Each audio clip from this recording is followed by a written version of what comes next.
तो hello everyone, welcome back to maths try hard.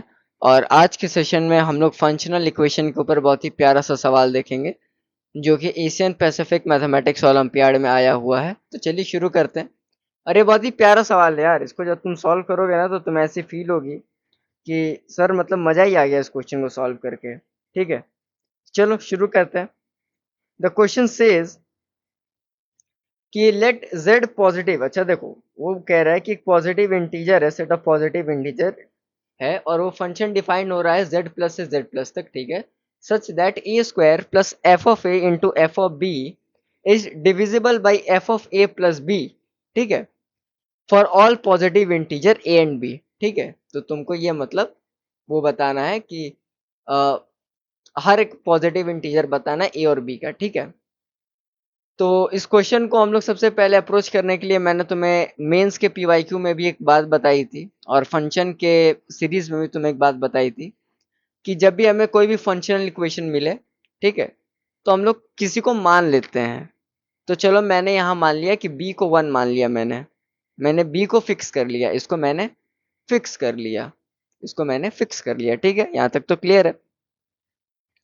Sir b को 1 क्यों माना? क्योंकि देखो जब फंक्शनल इक्वेशन में एक वेरिएबल को फिक्स करने से ना चीजें सिंपल हो जाती हैं, बहुत कॉम्प्लेक्स नहीं लगता है।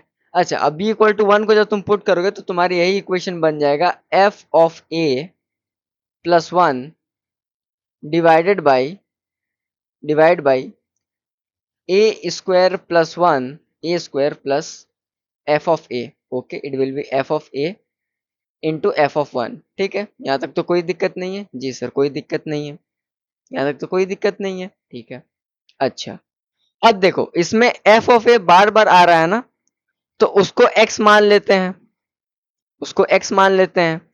और f ऑफ 1 तो कोई कांस्टेंट ही होगा तो उसको c मान लेते हैं। ठीक है, ठीक है, मैंने क्या ऑब्जर्व किया कि सर ये तो कोई कांस्टेंट होगा ना, तो f ऑफ 1 को हम लोग c मान लेते हैं और f ऑफ a को इस क्वेश्चन के पूरे क्वेश्चन को सॉल्व करते समय हम लोग इसको x मान लेते हैं, ताकि हमारा f ऑफ a और मतलब समझ रहे हो ना, f of a f of b से खेलने में ना थोड़ा सा दिक्कत होता है, तो हम लोग इसको थोड़ा सिंप्लीफाई कर लेंगे। अच्छा, तो ये करने के बाद हमारा इक्वेशन बन जाएगा x plus 1 divided by this will be a square x times plus x time of c। ठीक है, यहां तक तो कोई दिक्कत नहीं है, यहां तक तो कोई दिक्कत नहीं। अच्छा, अब एक काम करो, इसको डिविजिबिलिटी के टर्म्स में सोचो। तुमको क्या चाहिए? तुमको चाहिए कि x प्लस 1 डिवाइड करे ए स्क्वायर प्लस एक्स इंटू सी को, x प्लस 1 डिवाइड्स हो जाए ए स्क्वायर प्लस एक्स सी को। तो इसका मतलब है, इसका सीधा सीधा ये मतलब है कि सर इसका मतलब आप ये कह रहे हैं कि a square plus x into c will be equivalent to 0 times of mod x plus 1। मैं बार बार बोल रहा हूँ, ये मॉड एक्स का मतलब ये वाला मॉड एक्स नहीं है। ठीक है, जो बच्चे जेई की तैयारी करते हैं ना, वो मॉड का मतलब ये डब्बा वाला मॉड समझते हैं। ठीक है, ऐसा नहीं है भाई, ये अलग है। ठीक है, मॉड एक्स प्लस 1। ठीक है, तो सर इसका मतलब आप ये कहना चाह रहे हैं कि ए स्क्वायर जो होगा वो इक्विवेलेंट हो जाएगा minus x c times of mod of x plus 1 के। मैंने बोला हाँ, मैंने बोला हाँ। अब मेरी एक बात को तुम ध्यान से सुनो, अब मेरी एक बात को तुम ध्यान से सुनो। ये कॉन्ग्रुएंस हर ए के लिए सही होनी चाहिए। ये जो कॉन्ग्रुएंस है, ये जो कॉन्ग्रुएंस है हर ए के लिए सही होनी चाहिए। बट आरएचएस तो कांस्टेंट है ना, तुम आरएचएस को देख लो, कांस्टेंट है। और एलएचएस ए स्क्वायर के हिसाब से चेंज होता रहेगा। एलएचएस जो होगा उसमें जो वेरिएशंस होंगी, जो चेंजेस होगा ए स्क्वायर की तरफ, ए स्क्वायर के हिसाब से होगा, ए स्क्वायर के अकॉर्डिंग होगा। तुमने कहा हाँ, तो इसका मतलब क्या है? तो इसका मतलब क्या है? ये तभी पॉसिबल है जब आरएचएस भी डिविजिबल हो किससे? x प्लस 1 से, x प्लस 1 से। यानी कि अब यहाँ पे हम लोग एक और कंडीशन लिखेंगे आरएचएस।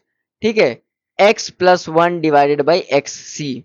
बात को समझ रहे हो? बात को समझ रहे हो? मैं तुम्हें फिर से ये वाली स्टेप समझा रहा हूँ। ठीक है, मैं तुम्हें फिर से देखो ये वाली स्टेप समझा रहा हूँ। x प्लस 1 डिवाइड्स करेगा किसको? ए स्क्वायर प्लस एक्स प्लस सी को। ठीक है, अच्छा ए स्क्वायर प्लस एक्स इंटू सी को किसकी इक्विवेलेंट मैंने लिखा? मॉड एक्स प्लस 1 के। और ए स्क्वायर को मैंने किसके इक्विवेलेंट लिखा, minus of x into c multiply by mod x plus one के। और मैंने ये कहा कि कॉन्ग्रुएंसी हर ए के लिए सही होनी चाहिए, लेकिन आरएचएस तो कांस्टेंट है और एलएचएस ए स्क्वायर के हिसाब से वेरी करेगा, चेंज करेगा या वेरी करेगा, जो भी तुम मान लो। तो इसका मतलब क्या हुआ कि आरएचएस को भी डिविजिबल होना पड़ेगा एक्स प्लस वन से। ठीक है, आरएचएस को भी डिविजिबल होना पड़ेगा एक्स प्लस वन से, तो मैंने ये लिखा। ठीक है, तो इस पॉइंट से सिंपली हमने एक डिविजिबिलिटी, एक की डिविजिबिलिटी निकाल ली। हमने यहां से क्या निकाला, की डिविजिबिलिटी, की डिविजिबिलिटी, डिविजिबिलिटी। ठीक है, या इसको लिखने की भी क्या जरूरत है यार, तुम लोग एलकेजी के थोड़ी हो कितना मतलब समझाना पड़े। ठीक है, बात को समझ रहे हो ना, यहाँ तक बात को तो समझ ही रहे हो तुम। अप्रोच को समझो, अप्रोच को। अच्छा, अब एक ट्रायल फंक्शन ले लेते हैं हम लोग। ठीक है, एक हम लोग क्या करते हैं कि हम लोग ट्रायल फंक्शन ले लेते हैं, एक हम लोग ट्रायल फंक्शन ले लेते हैं। ठीक है, ट्रायल फंक्शन का मतलब क्या है कि एफ ऑफ एन जो होगा ना, इसको एन के इक्वल कर देंगे हम लोग। ठीक है, अच्छा अब चेक करते हैं कि क्या कंडीशन सेटिस्फाई होती है, क्या कंडीशन सेटिस्फाई होती है। तो मैंने कहा कि यार एक काम करो, यहाँ पे एक काम करो, अगर ये बात है तो f of a plus b equal to a plus b. ठीक है, अच्छा यानी a square plus a b is equal to a times of a plus b. यहां तक तो क्लियर है। अब चेक करो, अब चेक करो, क्या चेक करो, a plus b divided by a times of a plus b. ये तुमने चेक किया। अब हर नंबर के लिए डिवाइड होगा तो ये डिवाइड करेगा, yes it's divides, yes it divides. ठीक है, तुमने इसके हर कंडीशन पे चेक किया और तुम्हें पता चलेगा कि ये सबको डिवाइड करेगा। एक परफेक्ट, ठीक है, यहां तक तुम्हारा जितना भी काम था परफेक्ट था। एक फंक्शन एफ एन जो कि इक्वल टू एन है, कंडीशन सेटिस्फाई करता है, यानी f n equal to n, ये कंडीशन को सेटिस्फाई करता है, ये कंडीशन को सेटिस्फाई करता है, सेटिस्फाई करता है, सेटिस्फाई करता है। ओके, ठीक है। अब स्टेप फोर देखो, अब स्टेप फोर को देखो। अब ना एक कांस्टेंट फंक्शन को तुम ट्राई करो, अब एक कांस्टेंट फंक्शन को ट्राई करो, जैसे कि अब मैं स्टेप फोर में तुम्हें एक बात कह देता हूँ, स्टेप फोर। ठीक है, स्टेप वाइज मैं इसको बता रहा हूँ क्योंकि थोड़ा सा ट्रिकी प्रॉब्लम है ये। एक हम लोग कांस्टेंट फंक्शन को ट्राई करेंगे, कांस्टेंट फंक्शन को ट्राई करते हैं, को ट्राई करते हैं। ठीक है, कांस्टेंट फंक्शन को ट्राई करते हैं। ठीक है, इसका मतलब है कि, इसका मतलब मैं क्या कहना चाह रहा हूँ, इसका मतलब सीधा सीधी मैं कहना चाह रहा हूँ कि f of n equal to one है। ठीक है, दिस इंप्लाइज कि f of a plus b is equal to one plus b होगा, and a square plus one. ठीक है, and a square plus one. अच्छा, अब एक काम को इसको ट्राई कर लेते, क्या ट्राई करेंगे, यही चीज ट्राई करेंगे कि ए को टू और बी को थ्री मान लेंगे, ए को टू और बी को थ्री मान लेंगे। अच्छा, जब इसको हम लोग ट्राई करेंगे, ये याद है ना, ये हम लोग एक ट्राई कर रहे हैं, कांस्टेंट फंक्शन बना करके उसको ट्राई कर रहे हैं। ठीक है, ए को टू और बी को थ्री मान लिया, ए को टू और बी को थ्री माना है, तो one plus three equal to four हो जाएगा। ठीक है, और एक बात तुम और ध्यान दोगे कि a square plus one is equal to, ये टेढ़ा कैसे लिखा जा रहा है यार, a square plus one will be equal to 4 plus 1 will be equal to 5। ठीक है, एंड 4 कैन नॉट डिवाइड 5। ठीक है, तो ये सारा कंडीशन, तो ये वाली जो कंडीशन है, ये जो भी कंडीशन होगी, ये कंडीशन तुम्हारी फेल कर जाएगी। यानी ये वाली जो भी कंडीशन है ना तुम्हारी कि कोई कांस्टेंट फंक्शन होगा, ये कंडीशन फेल कर गई तुम्हारी। कैसे फेल की मैं फिर से बताता हूँ। एफ ऑफ एन को तुमने वन के इक्वल मान लिया, तो f of a plus b is equal to one plus b मान लिया। ठीक है, बात को समझ रहे हो ना, एन की कोई भी वैल्यू डालो वो वन ही होगा। तो यहाँ पे ए है या बी से क्या फर्क पड़ना है, वो तो वन ही आएगा। और ये मैंने कहाँ से लिखा है, देखो ये मैंने यहाँ स्टेप से उठाया है, ये मैंने इस स्टेप से उठाया है। ठीक है, ये वाले स्टेप से मैंने उस स्टेप पे गया हूँ, तो कोई दिक्कत भी नहीं होनी चाहिए।